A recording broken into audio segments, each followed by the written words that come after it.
saya bersama dengan Ustadz Kainama. Masya Allah, subhanallah. Sedang ada di tempat monumen patung Yesus terbesar. Ini dia. Dan kami ada di Malang.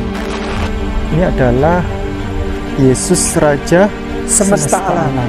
Nah, ya, dengan penggambaran bahwa Yesus memegang bumi, ya, itu ada Indonesia. Yang menjadi pandangan kita tertuju pada patung ini adalah gaya busana. ya, Gaya busana jelas, dari Yesus Kristus. jelas. Karena di sini Yesus menggunakan kopiah sebagaimana orang Yogyakarta, Blangkon. Ya, Blangkon. Kita ya, pernah mengetahui ini ya. tentang Den Said atau Sunan Kalijaga. Untuk apa? Untuk memberi kesan dengan judul ini, Yesus Raja Semesta Alam. Jadi Yesus juga menjadi raja orang-orang Jawa. Untuk memperkenalkan Yesus yang tidak dikenal oleh orang Jawa, dipakailah prototipe wajah orang Jawa, orang suci. Siapa? Para wali. Ini kan penampilan wali.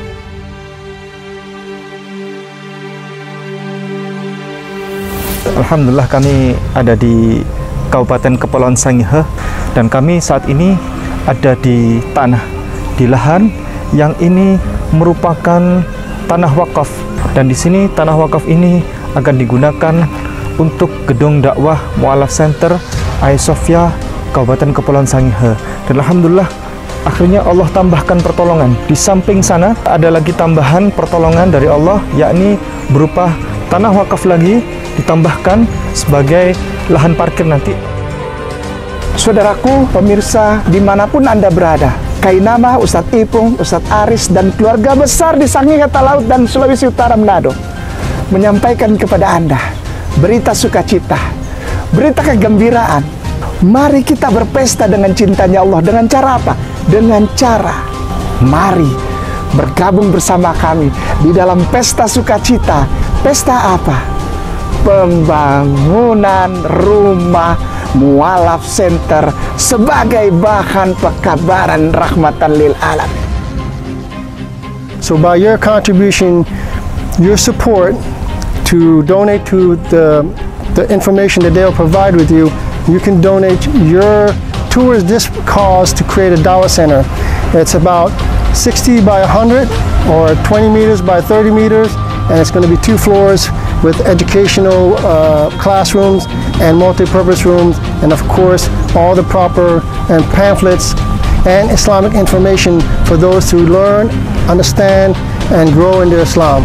So join this organization here, Hagia Sophia Manado, the district of Sangihe, and allowing Amanullah Center to be part of them.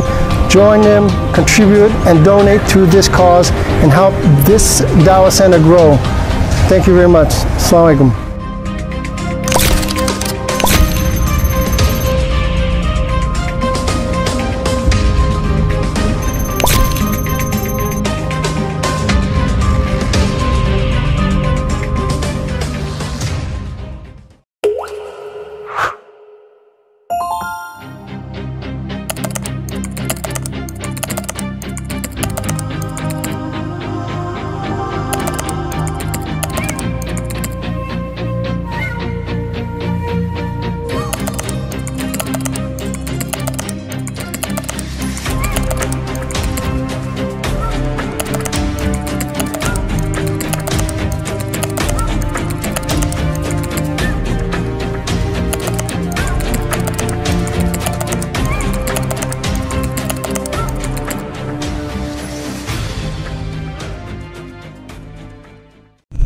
Assalamualaikum warahmatullahi wabarakatuh. Kita perjalanan menuju ke patung Yesus terbesar ya.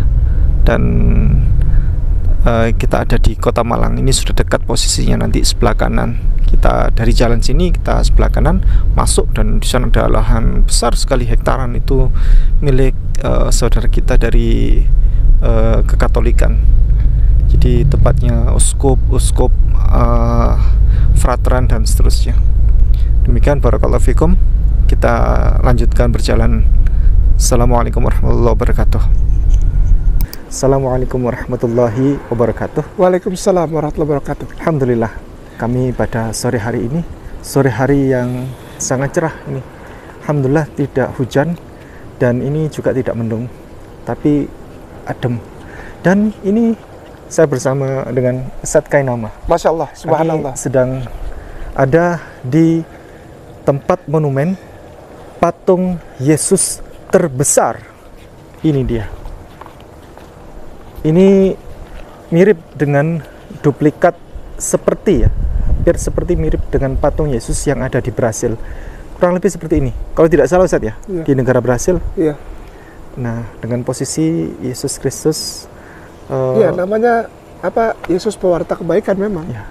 Dan kami ada di Malang ini. Ini ada hektaran ya. Masya Allah. Hektaran di sini sangat indah pemandangan, ada taman-taman dan seterusnya. Dan kompleks ini sebenarnya ini rumah doa Ustaz ya. Ini rumah doa ya? Iya. Rumah doa. Dan di sini juga sepertinya ada namanya secara mini, secara kecil dilakukan ibadah jalan salib atau Via Dolorosa. Karena kalau kita lihat ke sana, itu semua patung-patung perhentian sampai terakhir di sini, di Gua Maria ini sebelah kanan ini. Oh iya, ini Gua Maria. Ada Gua Maria. Kita jalan dari mana ini nanti? Kita jalan-jalan. Sebetulnya masuknya dari sana betul, tapi nanti berputar di sini kan. Nah, nanti ujungnya di sini. Jadi itu Pieta. Pieta itu adalah lambang kematian Yesus yang patungnya dibuat oleh masa Renaissance itu Michelangelo.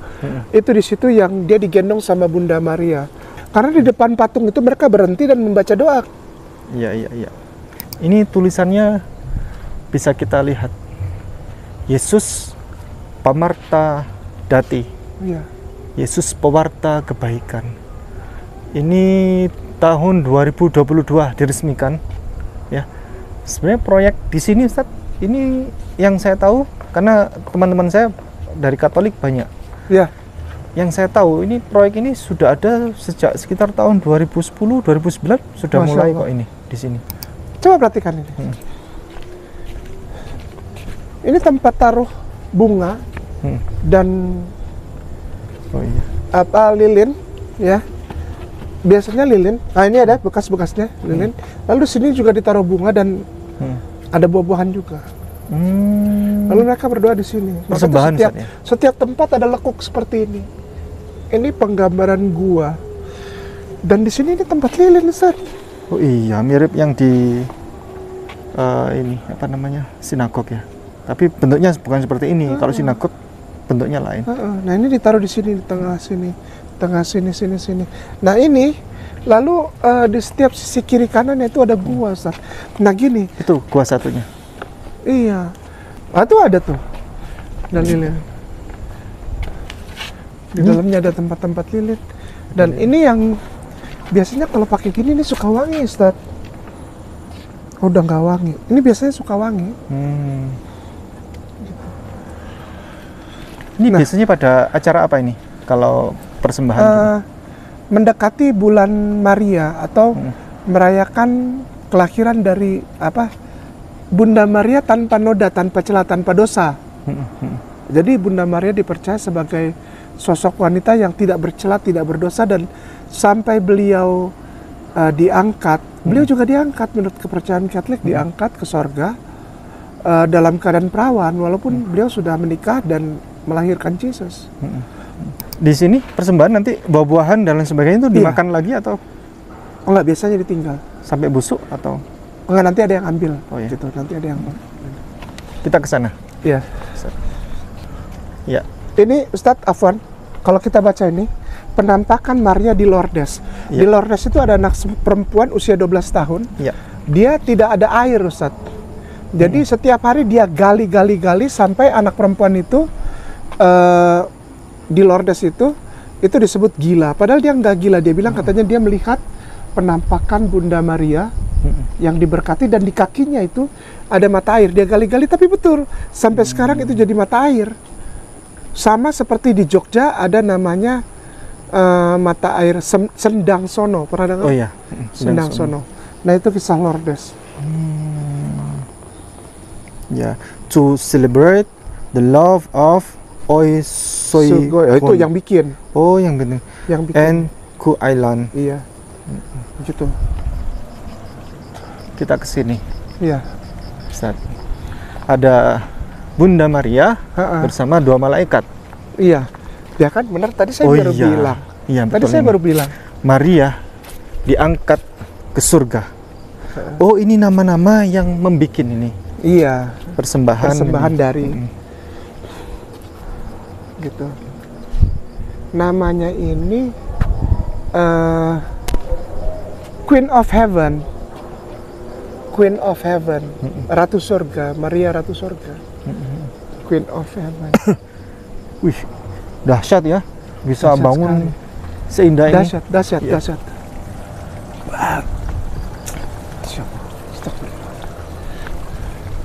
Nah, Ini itu yang saya bilang Pieta Pieta. tadi. Siapa ini Ustaz? Ini patung ini dibuat di zaman Renaissance. Ini Michelangelo kalau nggak salah ini. Michelangelo membuat patung sempurna. Ini replikanya ya. Ya, replika. Replika dari ini sebetulnya Michelangelo membuat patung ini dari satu batu marmer utuh. Dipahat. Dan dia bilang, kenapa bisa begini? Apakah ada model? Tidak. Semuanya ada di kepalaku. Jadi aku hanya membuang bagian yang tidak berarti, katanya Michelangelo begitu. Namanya Pieta. Pieta itu ketika mayat Yesus diturunkan dan Iya. yang menggendong, ini kan kafan. Ya, Ini kan Straught of Turin, Betul, kafan. betul. Kafan, jadi mau dikafani, tapi sebelum dikafani, itu sambil menunggukan, apa katanya, ada kayu-kayu yang menyangga tubuh Yesus, itu ditaruh dulu di pangkuannya ibunya, Maria. baik, kita lanjut Iya, ke sini. Karena masih banyak itu. iya. Ini dulu, Ustaz. Ini yang Alkitab ya. Yang di Babels. Keluarga Kudus Nazaret. Iya, baik. Nah, pernah dengar cerita Filipus dan Nathanael Iya. ketika bertemu dengan Yesus di kitab Matius, Markus, Lukas, Yohanes ya, Perjanjian Baru. Ketika Filipus bertemu dengan Nathanael, Filipus bilang begini, aku tidak percaya sama dia. Gitu. Tapi Nathanael bilang, aku telah bertemu dia dan aku mempersaksikan bahwa benar yang ditulis di kitab para nabi. Yesus anak Yusuf. Sekali lagi, perhatikan baik-baik kata-katanya. Yesus anak Yusuf. Jadi bukan Yesus anak Tuhan. Tapi sebetulnya ada kepercayaan di dalam, namanya orang-orang agama Esseni. E-S-E-N-N-I, Esseni. Orang-orang beragama Esseni itu percaya bahwa Trinitas itu bukan Bapa, Putra, Roh Kudus. Tapi Joseph, Jesus, dan Mary. Bapa, Ibu, dan Yesus. Yesus. Saya sama Ustaz tadi udah pernah buka itu. Roh Kudus itu sebetulnya baru ada setelah abad keempat. Yang benar ini nih, Trinitas itu ini nih Trinitas ini. Inilah Trinitas. Iya. 3. Iya. Yang awal Ustaz ya. Perlu afwan, jadi supaya kita tidak dibilang fitnah. Tertulisnya di mana? The Gospel of Egyptians. Sekali lagi, The Gospel of Egyptians. Trinitas itu ini. Trinitas nggak ada hubungannya dengan burung. Trinitas itu ini, Bapa, Ibu, Anak. Kita menuju ke sana Ustaz. Itu. Tapi ada Ustaz kayak mau apa? Coba lihat itu. Iya.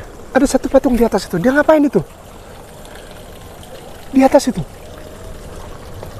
Melayang itu dia itu. Itu kenapa itu Ustaz? Itu lambang kebangkitan. Dia mau diangkat ke surga. Ingat nggak? Tapi kenapa kok enggak pakai baju? Kan dia nggak pakai baju memang.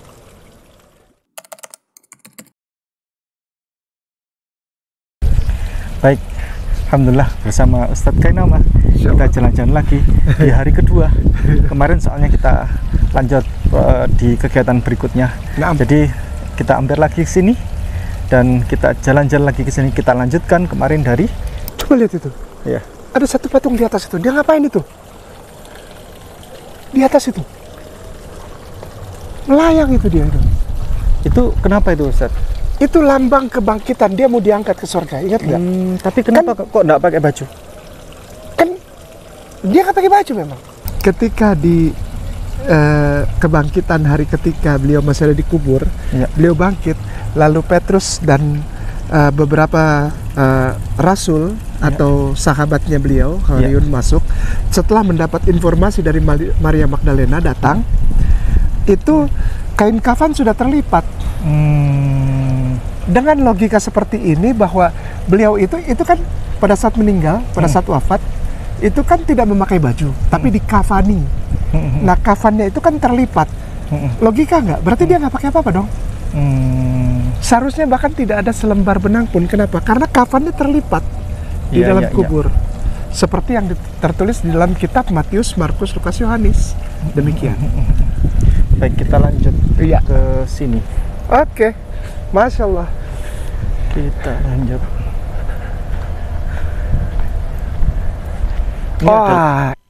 Ini adalah Matius 1:26. Matius 1:26. Iya. Pengungsian ke Mesir. Iya. Ini mengapa ada cerita tentang pengungsian ke Mesir? Iya. Kita perhatikan dulu. Di tengah kelelahan, Bunda Maria menggendong bayi Yesus. Kelelahan. Bunda Marianya tidur, bayi Yesusnya tidur, keledainya tidur, Bapak Yosef tidur. Perjalanan dari Yerusalem menuju ke Taba Nuwaiba. Taba Nuwaiba. Iya. Mereka mengungsi ke Mesir. Nama kotanya Taba dan Nuwaiba. Itu karena menghindari Raja Herodes ingin membunuh bayi Yesus yang menurut kisah dalam Bible dinubuatkan menjadi raja orang Israel. Pada saat itu yang raja kan Herodes. Herodes nggak mau dong bunuh semua anak di bawah 2 tahun. Demikian. Ini dia. Baik. Kesian ya.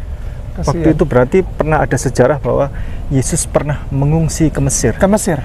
Itulah Mesir akhirnya mendapatkan julukan sebagai tanah para nabi. Tanah para nabi. Ya, tanah warisan para nabi atau tanah yang pernah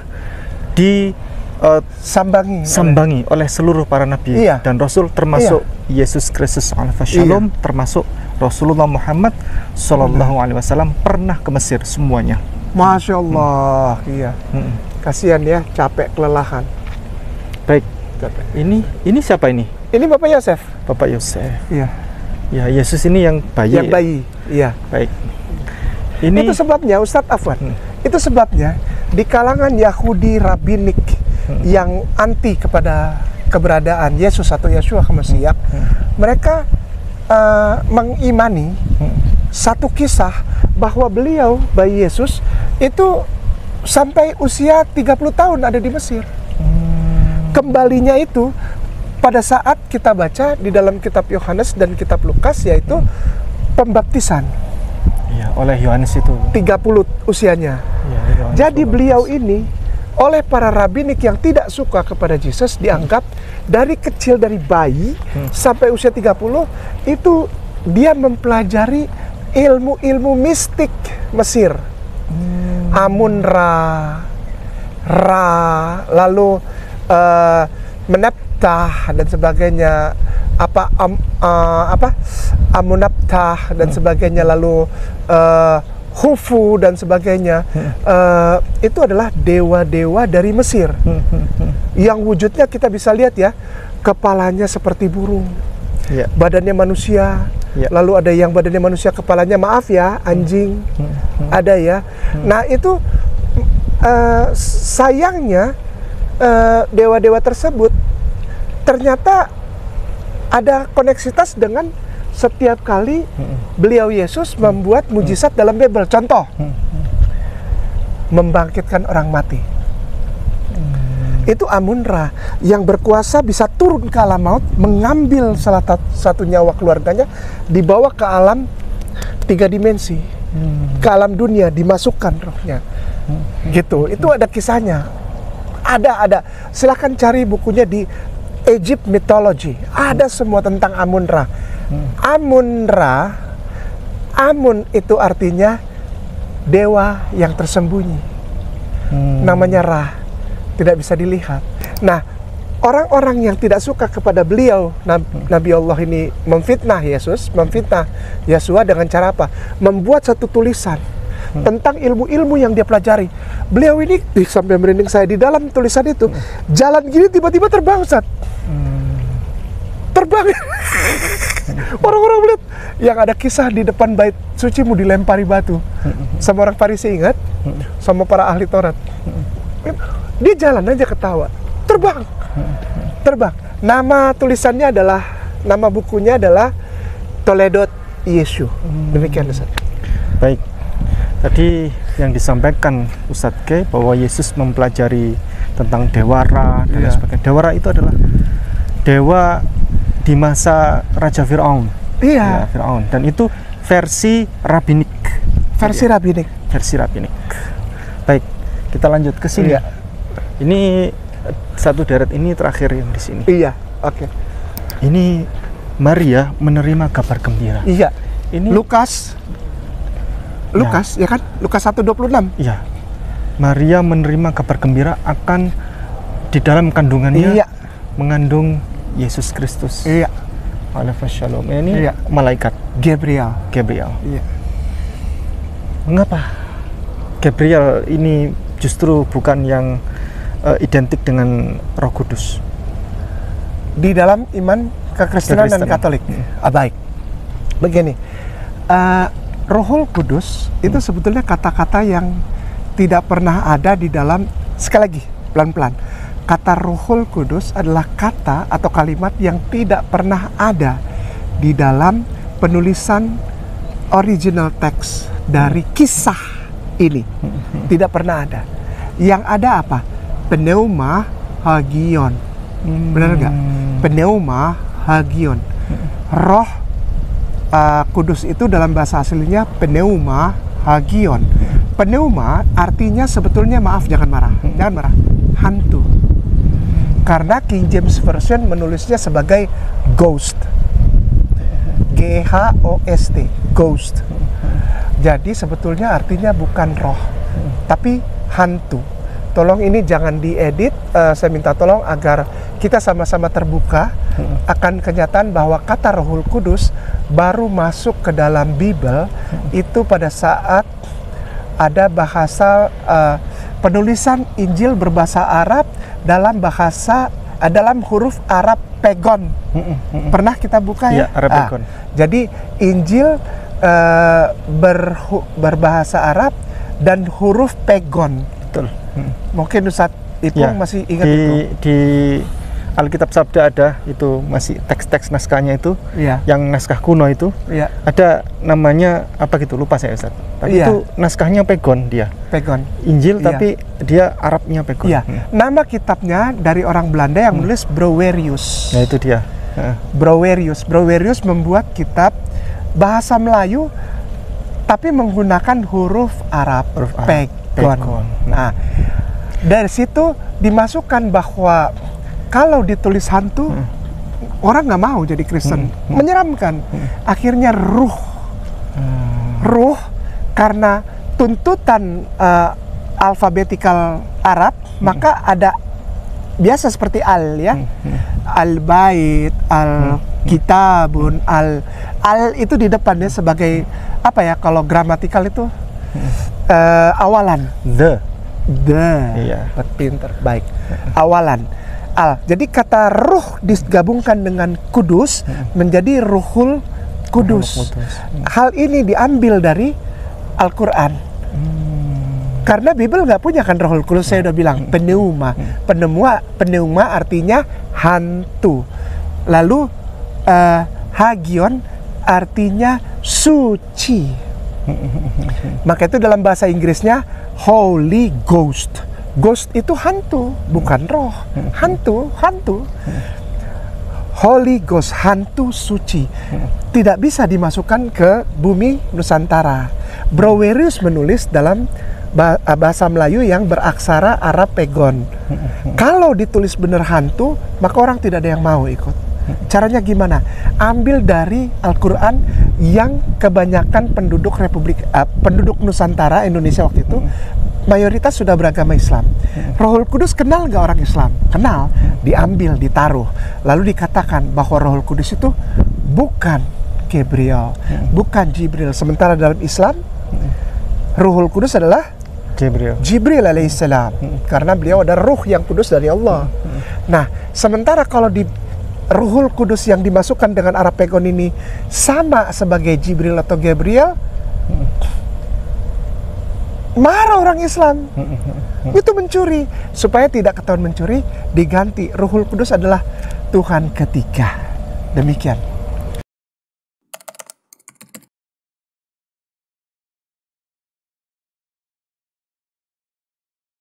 Bismillah, mari kita riset bareng-bareng agar semuanya bisa terang benderang. Kita pakai Bible LAI yang bahasa Indonesia. Kita akan buka kira-kira apa isinya dari Bible ini. Kita cari kata yang mengandung Roh Kudus. Mari kita bersama untuk melihat di Lukas pasal 4 ayat 1. Yesus yang penuh dengan Roh Kudus kembali dari Sungai Yordan, lalu dibawa oleh Roh Kudus ke padang gurun. Jadi ini ada kata Roh Kudus. Baik, kemudian kita simak dari Bible yang KJV, King James Version. Ini Bible King James Version. Kita akan simak bersama kira-kira di Lukas pasal 4 ayat 1 King James Version menyebut Roh Kudus dengan sebutan apa? Sebagai berikut. Lukas pasal 4 ayat 1. And Jesus being full of the Holy Ghost. Ini, Holy Ghost. Returned from Jordan and was led by the Spirit into the wilderness. Ini jelas sekali ada kata Ghost atau Holy Ghost. Ini jelas sekali ya, para hadirin pemirsa semuanya. Ini saya dekatkan Holy Ghost. Ya, dan mari kita simak di riset berikutnya dengan melihat dari analisa yang bisa kita lihat di Bible sebagai berikut. Mari kita lihat bahasa aslinya. Yang terhormat para penonton semuanya, silahkan bisa ikuti caranya ini. Mari kita buka website Alkitab Sabda. Caranya sebagai berikut. Buka google.com, lalu ketik Lukas pasal 4 ayat 1, atau caranya begini. Lukas spasi 4.21 spasi versi paralel. Nah, akan muncul sebagai berikut. Kita klik ya, masuk di website Alkitab Sabda. Isinya sebagai berikut. Yesus yang penuh dengan Roh Kudus kembali dari Sungai Yordan, lalu dibawa oleh Roh Kudus ke padang gurun. Kemudian mari kita klik keyword yang Roh Kudus. Lalu akan muncul ini. Pneuma atau pneuma atau pneuma ya. Angkanya 4151. Oke, mari kita cari di Bible yang ada kata hantu. Caranya sebagai berikut. Buka google.com, lalu ketik Lukas spasi 24.237. Itu adalah Lukas pasal 24 ayat 37 ya, versi paralel. Nah, akan muncul sebagai berikut. Kita klik ya, masuk di website Alkitab Sabda. Isinya sebagai berikut. Mereka terkejut dan takut dan menyangka bahwa mereka melihat hantu. Kemudian mari kita klik keyword yang hantu. Lalu akan muncul ini. Tulisannya pneuma ya, atau pneuma atau pneuma. Angkanya itu 4151. Baik, mari kita riset juga ayat berikut yang ada kata hantunya. Mari kita buka website Alkitab Sabda lagi. Caranya sebagai berikut. Buka google.com lagi ya. Lalu ketik Lukas spasi 24.239 versi paralel. Nah, akan muncul sebagai berikut. Kita klik ya. Masuk di website Alkitab Sabda. Isinya sebagai berikut. Lihatlah tanganku dan kakiku, aku sendirilah ini, rabalah aku dan lihatlah, karena hantu tidak ada daging dan tulangnya, seperti yang kamu lihat ada padaku. Kemudian mari kita klik keyword yang hantu, lalu akan muncul ini. Tulisannya pneuma atau numa atau pneuma, angkanya 4151. Baik, alhamdulillah. Kalau yang ini sudah, Ya. ini Gabriel bertemu dengan Maria, mengabarkan bahwa di dalamnya mengandung ya Maria, Bunda Maria tersayang ini mengandung anak. Baik. Usianya 12 tahun. 12 tahun ya. 12 Versi tahun. mana? Versi mana? Kita buka aja Catholic Encyclopedia. Oke. Catholic Encyclopedia. Buka. Bunda yang terhormat, Bunda Mulia ini mengandung pada usia 12 Minta tolong. tahun. Minta tolong. Agak di Iya. kesinikan. Ya. Itu kenapa Bunda Maria ada kacanya itu? Ya. Di atas kepala beliau. Oh, itu ada. halo. Oh, Itu iya, halo. Itu lambang Sol, lambang sinar matahari, lambang kemuliaan. Betul. Sol. Sol, seperti yang dulu pernah kita bahas Ya. di sesi waktu kita di Surabaya dulu. Iya, Ustaz. Sol. Sesi waktu di sebuah makam-makam Yahudi. Ya. Sol. Ini menarik Nah, ini karena menarik, di sini menarik. ada gunungan. Iya. Gunungan Wayang. Iya. Ini seperti khas karakteristik dari budaya masyarakat Jawa. Iya. Masyarakat Jawa ini ada gunungan, namun gunungan ini motifnya lain dia. Iya. Motifnya di atas ada salibnya. Iya. Nah, sementara di sebelah kanan itu paling atas itu apa Ustaz? Gambaran Yesus Gambaran Yesus. bangkit dari kematian. Yang kiri Manusia umatnya. manusia umatnya. Dia bangkit dari kematian untuk umatnya, maksudnya begitu. Kalau yang wayang ini ada wayang, Iya. tapi kemungkinan ini antara Yudhistira atau Arjuna. Iya.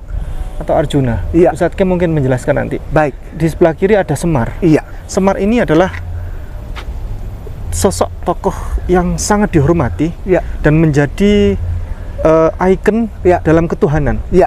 terutama untuk agama-agama kebatinan. Betul. Termasuk ada namanya Ustadz, Iya. aliran kebatinan namanya Sabto Dharma. Oh, I Sabto see. Dharma itu lambangnya Semar. Semar ya. Ya, ada yang mengatakan bahwa apakah Tuhannya agama Sabto Dharma itu Semar? Nah, kata orang-orang Sabto Dharma, bukan. Tuhan kami bukan Semar, tapi ini adalah logo, katanya. Apa ya? Oh. Sebuah lambang. Ya, penggambaran. Penggambaran. Jadi memang logo Semar ini Nah. sering digunakan dalam ikon-ikon ketuhanan. Ustadz Kiai bisa menjelaskan? Baik. Yang di atas seperti yang saya bilang itu melambangkan atau mempresentasikan Ya. kebangkitan Yesus untuk umatnya yang menunggu di sebelah kiri itu. Oh. Dan memuji, mengucapkan terima kasih atas penebusan yang telah dilakukan. Ya, agak mendekat, Begitu. minta tolong di zoom, di zoom, didekatkan. Ya, lanjut. sudah ya. Ya. Lalu lanjut ke bawahnya, sudah jelas di atas ya. Ya. Di bawah ada dua tokoh penggambaran diambil dari budaya Jawa, yaitu yang atas itu sebelah kanan.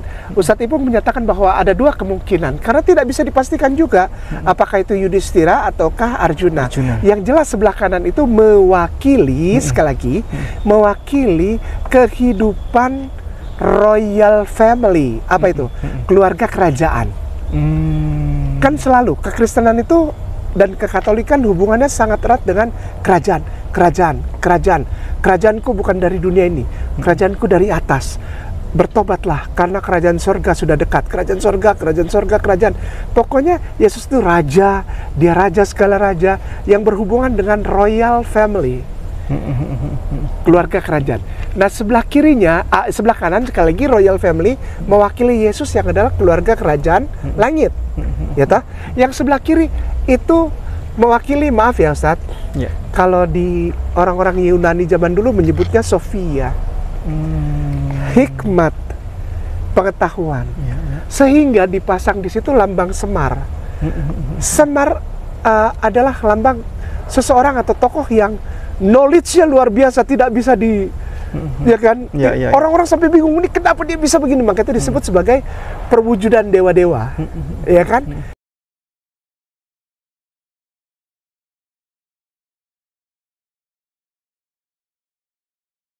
Nah, itu knowledge atau hikmat atau pengetahuan, sehingga keluarga kerajaan di sebelah kanan bergabung dengan hikmat itu untuk menjadi imam bagi umat. Iya, Imam itu apa ya? Pemimpin agama.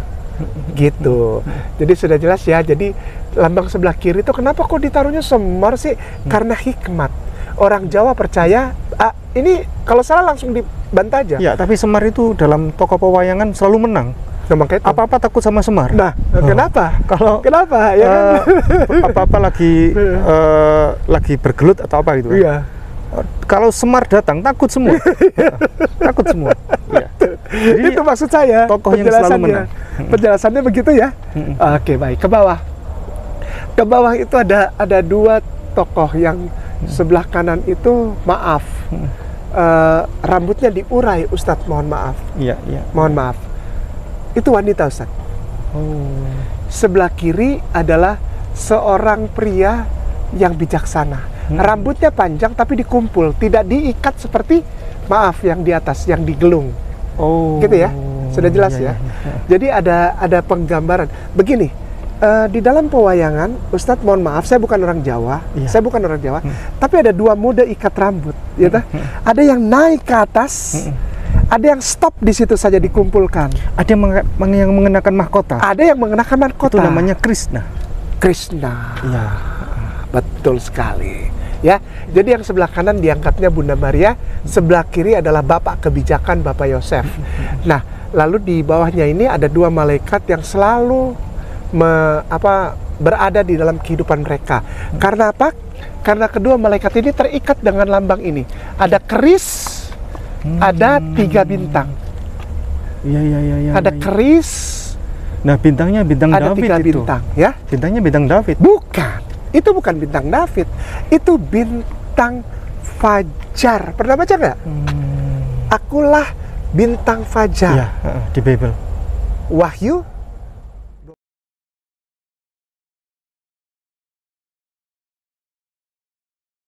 Baik. 3 bintang itu artinya 3 bintang Fajar. Trinitas. Karena ketuhanannya ada 3 di dalam satu tameng itu. Dan itu di atas itu keris. Kenapa? Karena Yesus bilang, aku datang tidak membawa damai melainkan Membawakan pedang. pedang. Nah, pedang kan di Pulau Jawa nggak apa pedang itu kan apa senjata tajam ya diwakilkan dengan keris. Makhaira. Makaira bahaya. Jadi pedangnya Yesus itu bernama Makhaira. Makaira, M-A-C-H-A-I-R-A, Makaira. Nah, di bawahnya adalah bahwa ketika kita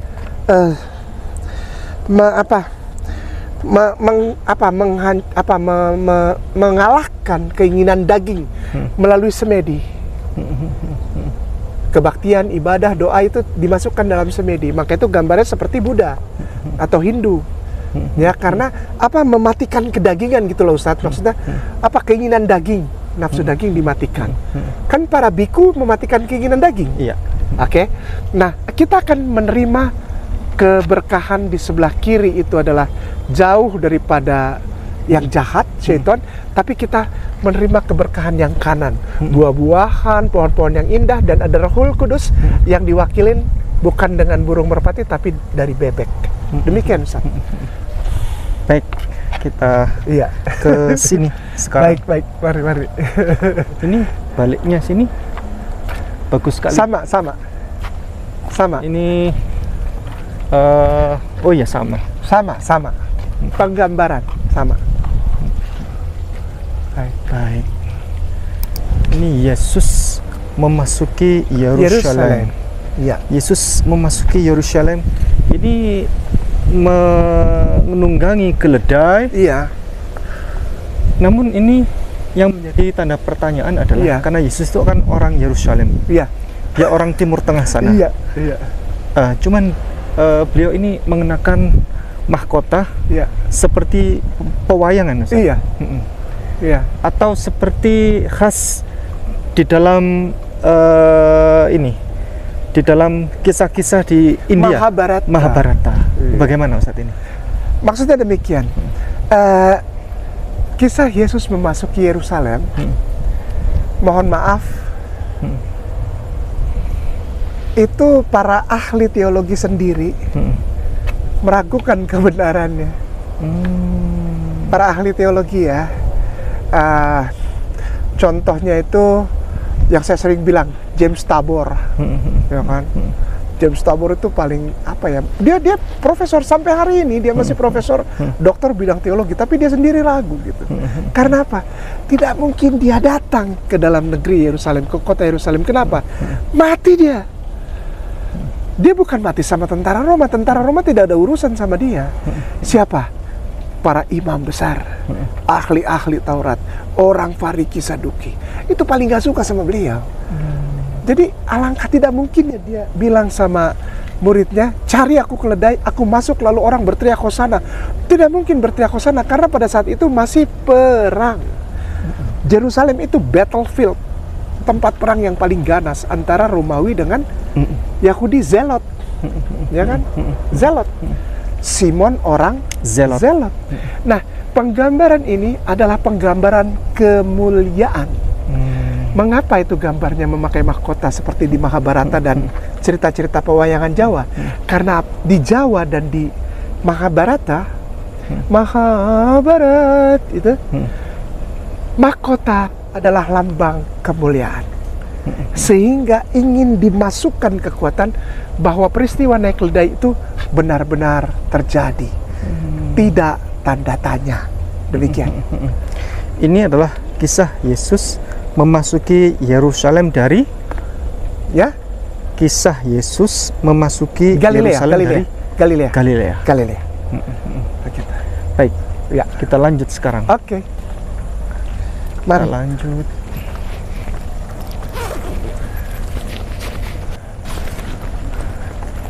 Ini Yesus berdoa Getsemani. Iya. Sebagaimana yang sering diceritakan di dalam Bible, kitab Matius pasal 26 ayat 39. Mas. Ya, yang sering mengisahkan tentang itu. Ya Bapakku, sekiranya cawan ini biarlah lalu daripadaku, ya itu. Iya, betul sekali. Lanjut Ustaz, ini apa ini maksud ini? Baik. Ini adalah penggambaran bahwa para bapak-bapak gereja dan para pemimpin teologi ingin membangun image atau membangun kesan bahwa kekristenan itu diajarkan oleh orang ini. Namanya Jesus. Padahal beliau di Getsemani tidak pernah melakukan ibadah seperti ini. Karena beliau bukan orang Kristen dan beliau tidak pernah mengajarkan Kristen. Beliau adalah Yahudi sejati yang takluk pada Torah dan melakukan tefillah atau selotah. Di Getsemani beliau sholat. Baik, ini dari patung Yesus yang berdoa di Taman Getsemani ini ada 2 poin yang bisa kita sampaikan, bahwa yang pertama adalah Yesus berdoa kepada Tuhan. Iya. Siapa Tuhannya? Iya. Tuhannya Yesus adalah Allah. Tuhannya Yesus adalah Allah, sebagaimana termaktub dalam Matius pasal 27 ayat 46. Yesus memanggil-manggil Tuhannya dengan sebutan Eli, Allahku, Allahku. Berarti dia punya Tuhan. Ya. Terus yang kedua adalah Yesus berdoa ini di dalam kekristenan. Itu dalam Bible sebenarnya, Bible setebal ini tidak ada ceritanya Yesus berdoa dengan menangkupkan tangan seperti ini. Yesus setiap berdoa selalu mengangkat tangan, menengadahkan tangan, dengan seperti yang ada di 1 Timotius pasal 2 ayat 8. Iya. Itu Yesus selalu menengadahkan tangan. Iya. Ini pieta. Penggambaran bahwa Yesus di peluk sebelum dikafani oleh Bunda Maria. Setelah turun dari salib. Iya. Pieta. Ada beberapa pieta dari ahli-ahli Renaissance. Salah satunya Michelangelo juga bikin pieta. Ini ada beberapa malaikat ini. Iya, penggambaran bahwa janji gini. Ingat waktu Yesus dicobai di padang gurun, lalu iblis bilang jatuhkan dirimu, karena ada tertulis bahwa malaikat-malaikat akan menopang kau sehingga kakimu tidak terantuk pada batu. Ini mengingatkan bahwa memang malaikat itu menjaga, tapi terjadi karena itu memang sudah dinubuatkan harus terjadi. Baik, kita lanjut sekarang, Ustaz.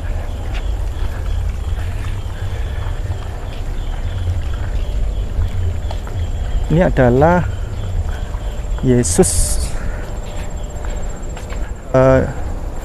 Yesus Raja Semesta alam. Nah, Ya. dengan penggambaran bahwa Yesus memegang bumi, Ya. itu ada Indonesia. Jadi yang menjadi pandangan kita tertuju pada patung ini adalah gaya busana, Ya. gaya busana Jelas. dari Yesus Jelas. Kristus. Jelas. Karena di sini Yesus menggunakan kopiah sebagaimana orang Yogyakarta. Yogyakarta Ya. itu blangkon. Ya. Blangkon. Kita Ya. pernah mengetahui ini Ya. tentang Raden Said atau Sunan Kalijaga. Dan seperti Iya. ini, Penampakan wajahnya, jenggotnya juga berbeda, kumisnya berbeda, perhatikan. Bukan style seperti yang kita lihat di beberapa bentuk patung yang lain ya. Wajahnya, kriteria wajahnya bukan kriteria wajah Europe atau apalagi wajah Yahudi. Ya, ini adalah wajah Ya. Indonesia, wajah Jawa. Ya. Gitu. Untuk apa? Untuk memberi kesan dengan judul ini, Yesus Raja Semesta Alam. Jadi Yesus juga menjadi raja orang-orang Jawa. Untuk memperkenalkan Yesus yang tidak dikenal oleh orang Jawa, dipakailah prototipe wajah orang Jawa, orang suci. Siapa? Para wali. Ini kan penampilan wali ini. Demikian. Ya, baik. Kita lanjut lagi jalan-jalan. Baik, kita sudah sampai di monumen yang istimewa ini. Ya. Ini ada beberapa monumen patung. Jumlahnya ada banyak. Coba Ya. kita hitung. 1, 2, 3, 4, 5, 6, 7, 8, 9, 10, 11, 12, 13, 14. Ya. Ada 14. Ya. Sebelah kiri adalah Bunda Maria tersayang. Ya. Terus kemudian yang lain adalah 12 murid tercinta Yesus Kristus. Iya. Betul. Kecuali di paling pojok sebelah kiri bukan Yudas Iskariot, melainkan Matias sebagai pengganti karena Judas sudah tidak ada. B'Shem Adonai Harahaman Harahum Hadahillah Ledonai Rabban Ha'alamin Harahaman Harahum Molech Yom Haddin Otcha Abedim Obecha Mistayim